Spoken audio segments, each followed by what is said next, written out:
Menjadi seorang guru sebaiknya tahu cara mengajar yang baik kepada murid-muridnya. Ketika di dalam kelas, seorang guru mengambil kendali atas kegiatan yang akan dilakukan saat belajar dengan murid-muridnya. Jika respon murid ternyata merasa senang belajar bersama guru yang bersangkutan, bisa dipastikan guru tersebut menggunakan metode mengajar yang baik dan tidak monoton. Sebagian guru masih ada yang mengajar dengan menggunakan metode lama yang seolah-olah hanya guru saja yang boleh aktif, sementara murid-muridnya hanya mendengarkan. Sekarang ini anak-anak dituntut untuk lebih aktif, sehingga cara mengajar guru juga harus berubah menjadi lebih baik dan maksimal. Khusus untuk para guru, berikut ini telah dirangkum 10 cara mengajar yang baik kepada murid-murid agar mereka mampu menyerap pelajaran yang diberikan dengan efektif dan efisien. 1. Jangan berdiri seperti patung. Maksud dari jangan berdiri seperti patung adalah seorang guru sebaiknya bergerak ketika sedang mengajar. Tidak hanya berdiri di depan kelas saja atau hanya duduk di meja guru. Lakukan teknik mobile teaching dengan cara guru mencoba untuk mengajar secara lebih dekat dengan muridnya dan berkeliling untuk mengetahui situasi kelas dan murid-muridnya ketika sedang belajar. Jika memang pelajaran hitungan sedang diberikan, cobalah guru untuk mendekati murid di setiap baris tempat duduknya dan lihat perkembangan mereka ketika sedang mengerjakan hitungan tersebut. Jika saja ada murid yang sedang melamun atau merasa bingung, maka guru akan dengan mudah mengetahuinya. 2. Buat mereka merespon perhatian. Untuk mengetahui apakah murid-murid kita ini memperhatikan kita saat mengajar pelajaran tertentu atau tidak, guru bisa melakukan diskusi atau debat argumen supaya mereka mau mengeluarkan pendapatnya. Memang tidak semua murid kita akan bisa berpendapat dengan baik. Beberapa ada yang terkendala masalah komunikasi.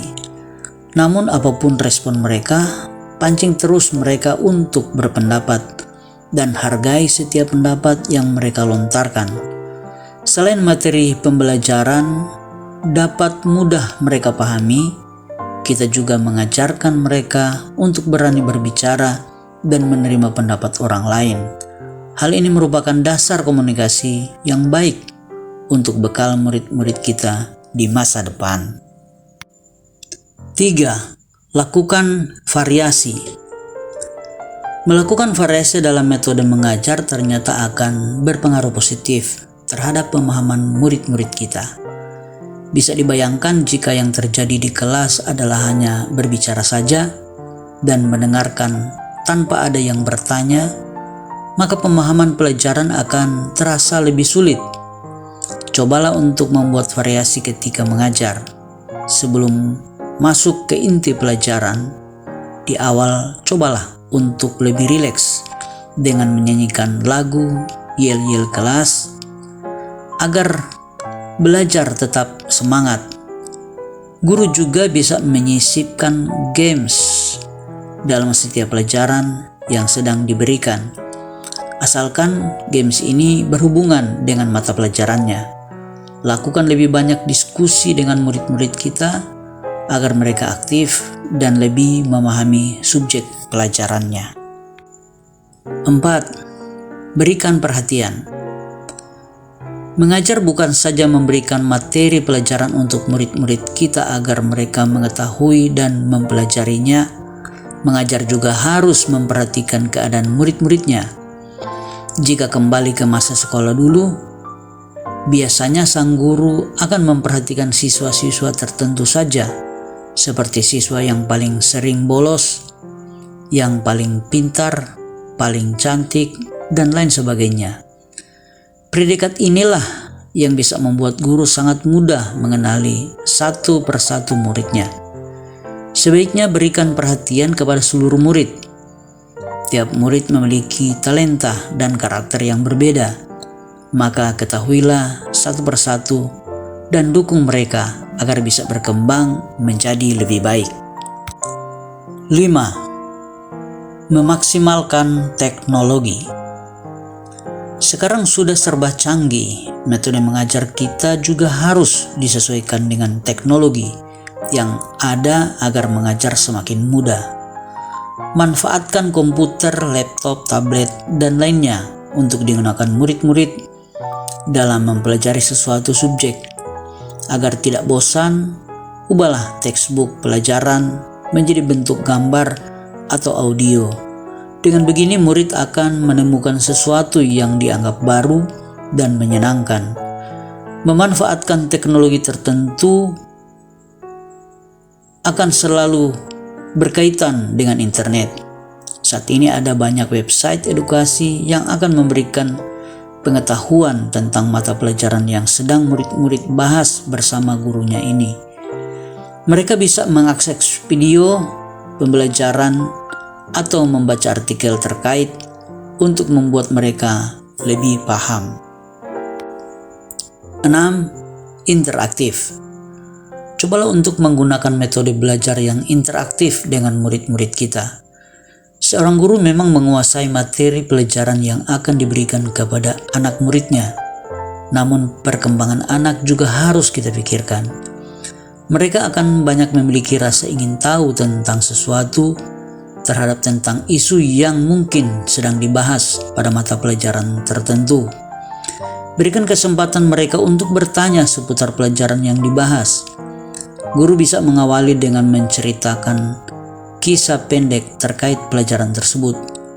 Buat mereka menjadi bertanya-tanya agar mereka lebih mudah mengerti dan memahami sebenarnya bagaimana menyelesaikan pertanyaan dalam suatu pelajaran tertentu. 7. Sesekali belajar di luar kelas. Beberapa guru ada yang suka menggunakan metode ini, di mana murid-muridnya digiring ke luar kelas pada pagi hari, dan mereka belajar di luar kelas. Metode seperti ini dianggap akan kembali merefresh keadaan otak murid-murid kita yang sudah sering menerima pelajaran setiap hari. Lakukan pembelajaran yang cenderung menyenangkan seperti membuat pasangan kata pada sebuah kertas dan menyuruh mereka untuk mencari maksud dari padanan kata tersebut sesuai dengan buku pelajaran. Coba perhatikan, murid-murid akan merasa lebih fresh dan lebih mudah untuk menyerap pelajaran. Mereka akan lebih konsentrasi, terlebih keadaan di luar masih di jam pagi hari. 8. Siapkan materi dengan animasi. Dalam menyampaikan pelajaran kepada murid-murid kita, sebaiknya kita tidak menghabiskan waktu dengan membahas poin yang kurang penting untuk disampaikan. Siapkan poin-poin dari materi pelajaran utama dalam bentuk yang lebih animasi. Jika memang bisa disampaikan dengan poin, kita bisa gunakan slide presentasi lewat PowerPoint. Buatlah beberapa slide tampilan materi pembelajaran dengan menyisipkan animasi lucu dan bergerak di dalamnya. Hal ini akan berguna agar penyampaian materi tidak membosankan. Penjelasan poin seperti ini juga lebih jelas dalam mengarahkan tujuan pembelajaran itu sendiri. Sesekali sarankan juga murid-murid untuk belajar membuat presentasi lewat PowerPoint. Selain itu, kita juga bisa gunakan video pembelajaran agar suasana belajar lebih baru. 9. Lebih sabar dan berikan reward. Sebagai guru, kita juga harus bisa lebih sabar untuk menghadapi berbagai respon anak murid kita. Baik sabar dalam pemahaman pembelajaran maupun sabar dalam mendorong mereka untuk terus semangat belajar. respon anak murid kita akan berbeda-beda terhadap pelajaran. Sekalipun berbagai strategi yang unik sudah coba kita lakukan untuk membuat suasana belajar lebih seru. Untuk lebih menyemangati anak murid kita, tidak ada salahnya jika kita memberikan reward atau hadiah setiap anak murid kita berhasil menjawab pertanyaan, kuis atau tes harian saat di kelas. Hadiah juga merupakan salah satu motivasi untuk anak-anak murid kita agar lebih semangat belajar. 10. Perhatikan closing mengajar. Saat pelajaran akan segera berakhir waktunya, maka terapkan teknik closing belajar yang benar, agar murid-murid tidak mudah melupakan poin apa saja yang telah mereka pelajari hari ini.